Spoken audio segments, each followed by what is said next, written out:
اب ہم صحیح بخاری کا ذکر شروع کرتے ہیں۔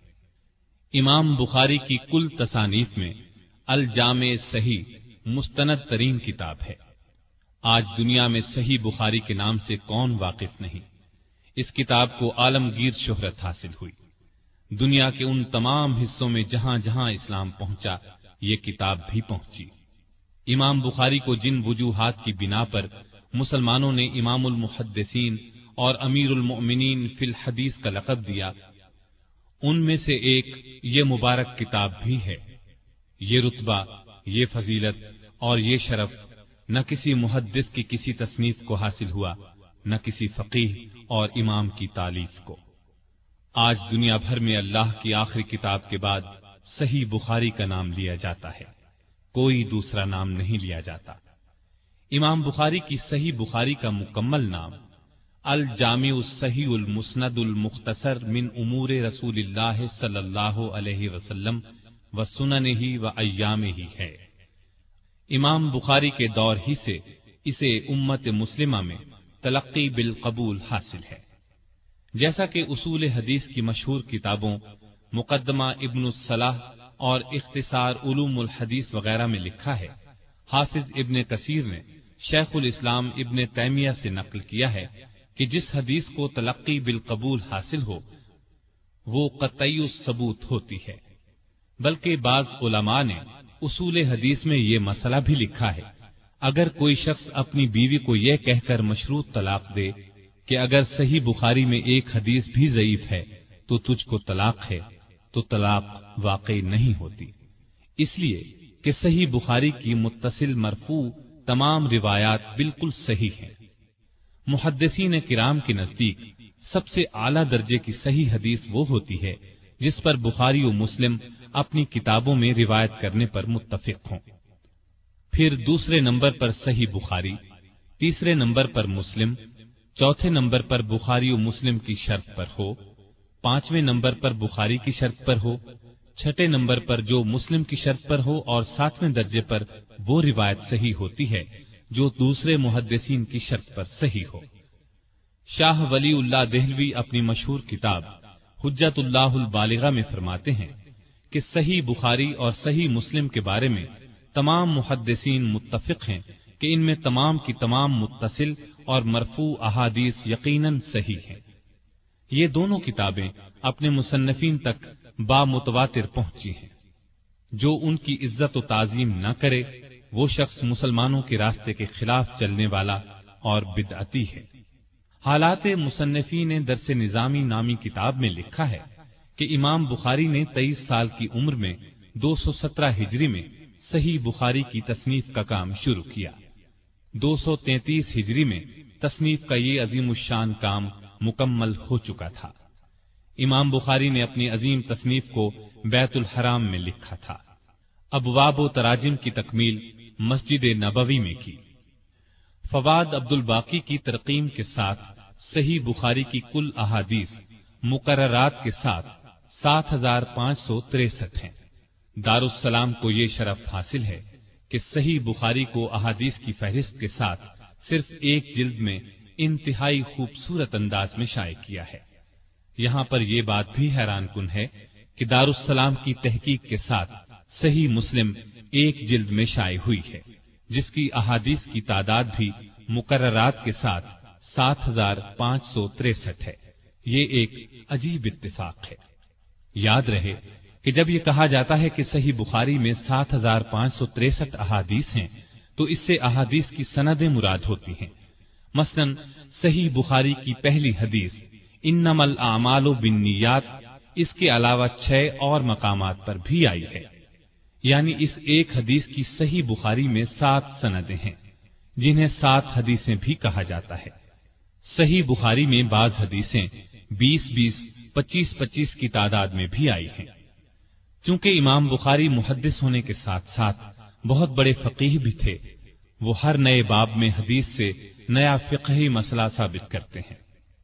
اسی وجہ سے انہیں امام الدنیا فی تفقہ الحدیث بھی کہا جاتا ہے۔ بخاری کی اگر تاریخ لکھی جائے، اس پر مفصل بحث کی جائے تو کئی ضخیم جلدوں پر بات پہنچے گی۔ علامہ ابن خلدون اپنی شہرہ آفاق تاریخ ابن خلدون کے مقدمے میں فرماتے ہیں، میں نے اپنے اکثر اساتذہ اور شیوخ کو فرماتے سنا ہے کہ صحیح بخاری کی شرح لکھنے کا قرض امت پر اب تک باقی ہے۔ اسلامی دنیا کے علماء میں سے کسی نے اس کی ایسی شرح نہیں لکھی جس سے امت کا یہ قرض ادا ہو۔ مطلب یہ کہ اگرچہ بخاری کی بہت سی شروح لکھی گئیں لیکن ابھی تشنگی باقی ہے۔ آگے چل کر لکھتے ہیں، لیکن صحیح بخاری فن حدیث کی تمام کتابوں سے درجے میں بلند ہے، یہ نہایت بلند پایا ہے، اس لیے علماء نے اس کی شرح کو نہایت مشکل خیال کیا ہے، اس کے مطالب کی رسائی تک کو بہت دشوار خیال کیا ہے۔ علامہ ابن خلدون 8ویں صدی کے مورخ ہیں۔ اپنی تاریخ کے مقدمے کو انہوں نے 779 ہجری میں ختم کیا۔ اس وقت صحیح بخاری کی شروح کثرت سے لکھی جا چکی تھی۔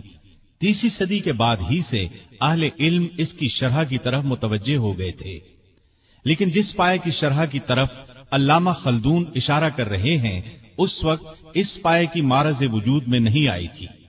ابن خلدون کے اس قول کے بعد حافظ ابن حجر عسقلانی کی فتح الباری شرح صحیح البخاری منظر عام پر آئی۔ اس کتاب نے امت پر قرض کو ادا کر دیا ہے، وللہ الحمد۔ موجودہ زمانے تک بخاری کی شرح کی تعداد سینکڑوں تک پہنچ چکی ہے، اور اب یہ بات کہی جا سکتی ہے کہ اہل علم نے کوئی پہلو ایسا نہیں چھوڑا جس پر محنت نہ کی ہو۔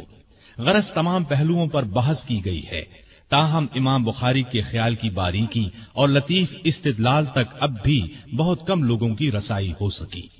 آج کروڑوں انسان اس کتاب کو مایہ ناز خیال کرتے ہیں اور یقین کرتے ہیں کہ رسول اللہ صلی اللہ علیہ وسلم کے اقوال، افعال، تقاریر جس تحقیق کے ساتھ اس کتاب میں جمع کی گئی ہیں اس سے بڑھ کر کسی کتاب میں ہونا ممکن ہی نہیں۔ لوگ اس بات پر یقین رکھتے ہیں کہ امام بخاری نے اپنی جاں فشانی، اپنی محنت، اپنی کوشش، اپنی جان ساری اور اللہ کے عطا کردہ اپنے حافظے کی کوئی کسر نہیں چھوڑی۔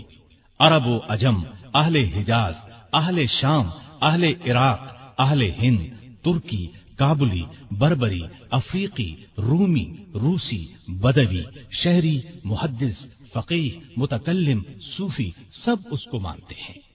تھامس ولیم بیل اورینٹل بایوگرافیکل ڈکشنری مطبوعہ لندن 1890 عیسوی میں لکھتے ہیں، امام بخاری کی تصنیف صحیح بخاری کی سب سے زیادہ قدر کی جاتی ہے۔ روحانی اور دنیاوی معاملات میں غرض ہر حیثیت سے قرآن کے بعد معتبر سمجھی جاتی ہے۔ اس کتاب میں محمد صلی اللہ علیہ وسلم کی وحی، الہامات، افعال اور اقوال ہی درج نہیں ہیں، قرآن کے اکثر مشکل مقامات کی تفسیر بھی درج ہے۔ یہاں ذہنوں میں قدرتی طور پر سوال ابھرتا ہے، امام بخاری کو صحیح بخاری کی تالیف کا خیال کیوں کر پیدا ہوا؟ سو اس کا جواب یہ ہے، صحابہ کے زمانے ہی سے کتابت حدیث کا خیال پیدا ہو گیا تھا۔ سیدنا عبداللہ بن عمر بن عاص، سیدنا علی اور سیدنا معاویہ کے پاس احادیث لکھی ہوئی تھی۔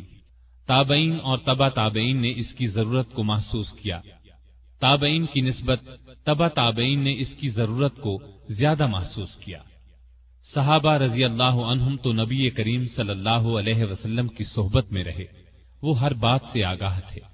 تابعین بھی صحابہ کی صحبت سے فیض یاب ہوئے، شریعت کی حقیقت سے باخبر ہوئے، لیکن رفتہ رفتہ کمی ہوتی چلی گئی۔ اس کمی کو محسوس کر کے تبع تابعین نے کمر ہمت باندھ لی اور یہ کام شروع کیا۔ محدثین نے جان توڑ کوشش سے اس کام کو پورا کیا۔ تابعین کے آخری زمانے میں جب اسلام دور دراز ممالک تک پھیل گیا، روافض، خوارج اور منکرین تقدیر کی بدعتوں کا شور گونجا تو شدت سے ضرورت محسوس کی جانے لگی کہ احادیث نبویہ کی تدوین ہونی چاہیے۔ باقاعدگی سے یہ کام خلیفہ عمر بن عبدالعزیز کے زمانے سے شروع ہوا۔ انہوں نے خود اس کام کی ابتدا کرائی۔ آنن فانن احادیث کا دفتر تیار ہو گیا۔ پھر تبع تابعین اٹھے اور احکامات جمع کیے۔ مدینے میں امام مالک نے موطا امام مالک لکھی، مکے میں ابن جریج، شام میں امام اوزائی، کوفے میں سفیان ثوری، بصرے میں حماد بن سلمہ نے اپنی اپنی تصانیف مرتب کی۔ علم حدیث کی ترتیب اور تدوین کی۔ اس کے بعد کچھ ائمہ کو خیال آیا کہ صرف احادیث نبویہ جمع کریں۔ اس پر علماء نے اپنی اپنی مسندیں لکھی۔ ان میں اہم نام یہ ہیں: عبید اللہ بن موسیٰ اموی، نعیم بن حماد، امام احمد بن حنبل، عثمان بن ابی شیبہ اور اسحاق بن راہویہ۔ امام احمد بن حنبل کی مسند تو آج بھی تباہ شدہ ہے، اہل اسلام اس سے فائدہ اٹھا رہے ہیں۔ ان مسندوں میں یہ خاص مسند ہے۔ امام بخاری نے ان تمام مسندوں کو دیکھا، ان کو جانچا، پرکھا، ان میں ہر قسم کی صحیح اور ضعیف احادیث موجود تھیں۔ تب انہوں نے ارادہ فرمایا کہ صرف صحیح احادیث کو جمع کریں جن میں کسی کو شک نہ ہو۔ امام اسحاق بن راہویہ نے اس بات کی فرمائش بھی آپ سے کی تھی، چنانچہ آپ نے اس وقت جامع صحیح کی تدوین شروع کر دی۔ ایک تیسری وجہ یہ ہوئی کہ امام بخاری نے خواب میں خود کو رسول اللہ صلی اللہ علیہ وسلم کی خدمت میں دیکھا۔ ان کے ہاتھ میں پنکھا تھا جس سے آپ رسول اللہ پر سے مکھیوں کو ہٹا رہے تھے۔ بیدار ہوئے، علماء سے اس خواب کی تعبیر پوچھی۔ انہوں نے تعبیر یہ بتائی کہ نبی صلی اللہ علیہ وسلم کی طرف جن جھوٹی احادیث کو منسوب کیا جاتا ہے آپ ان کو الگ کریں گے۔ اس خواب نے آپ کے ارادے کو اور پختگی عطا کر دی اور آپ جامع صحیح کی تالیف میں ہمتاً مصروف ہو گئے۔ امام بخاری نے صحیح بخاری کو کب اور کتنی مدت میں مکمل کیا، اس کا جواب خود امام بخاری نے دیا ہے۔ آپ کے شاگرد وراق نے امام بخاری کا قول نقل کیا ہے: میں نے جامع صحیح کو 16 برسوں میں لکھا۔ نیز آپ فرماتے ہیں میں نے اپنی جامع میں کوئی حدیث اس وقت تک شامل نہیں کی جب تک غسل کر کے 2 رکعت نماز نہ ادا کر لی۔ مسجد بیت الحرام میں بیٹھ کر تالیف کیا۔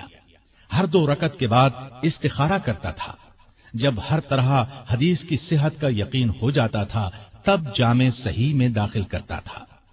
میں نے اس کتاب کو اپنی نجات کے لیے حجت بنایا ہے اور 6 لاکھ احادیث میں سے صحیح احادیث چن کر لکھی ہیں۔ علامہ ابن عدی فرماتے ہیں امام بخاری نے الجامع الصحیح کے تراجم، ابواب، حجرہ رسول اور ممبر کے درمیان بیٹھ کر لکھے۔ ہر ترجمۃ الباب کو 2 رکعت نماز پڑھ کر صاف کرتے۔ وراق اپنا ایک واقعہ بیان کرتے ہیں کہ میں امام بخاری کے ساتھ تھا۔ میں نے آپ کو کتاب التفسیر لکھتے دیکھا۔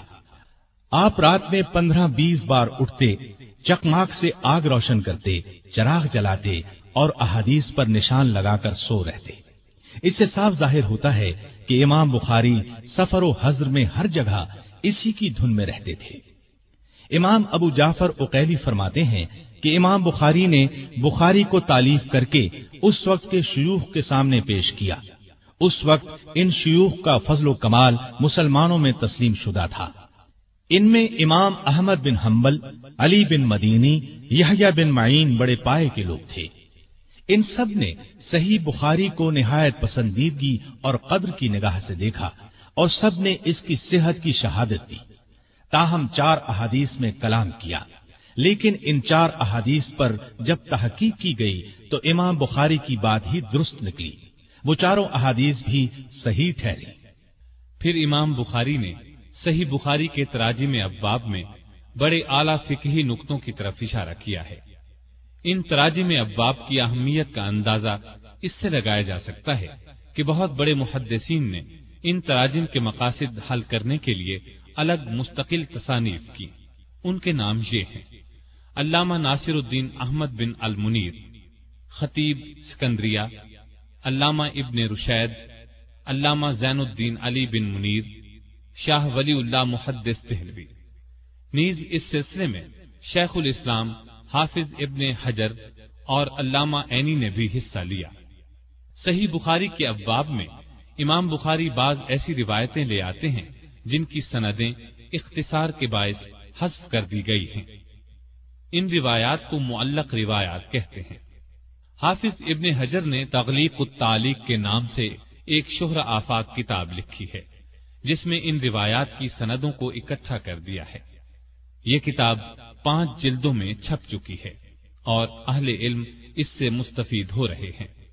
صحیح بخاری کو صحیح مسلم اور دوسری تمام احادیث کی کتب پر ترجیح ہے۔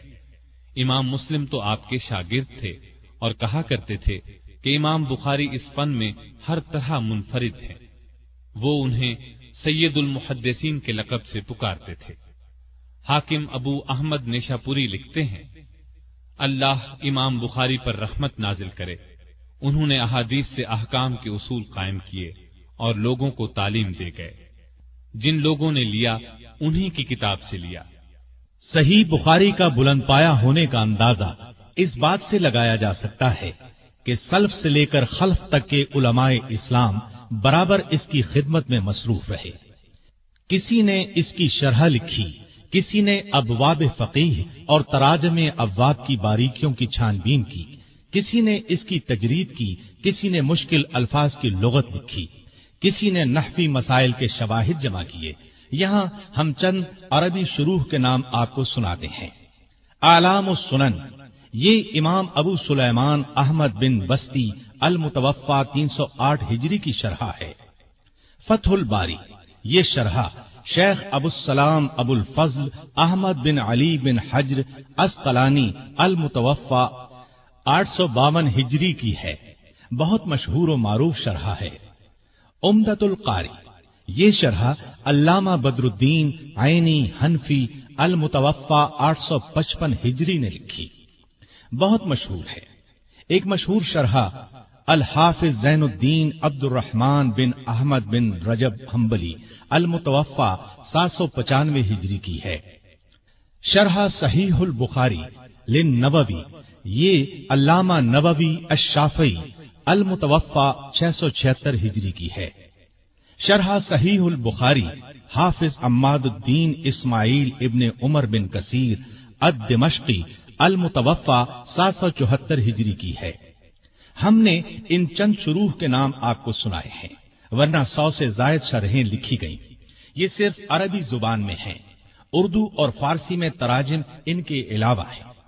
ان میں چند یہ ہیں: تیسیر القاری علامہ نور الحق دہلوی متوفا 1073 ہجری، صحیح بخاری مترجم مرزا حیرت دہلوی، تیسیر الباری مولانا وحید الزمان، شرح ثلاثیات البخاری علامہ علی بن محمد سلطان القاری متوفا 1014 ہجری وغیرہ۔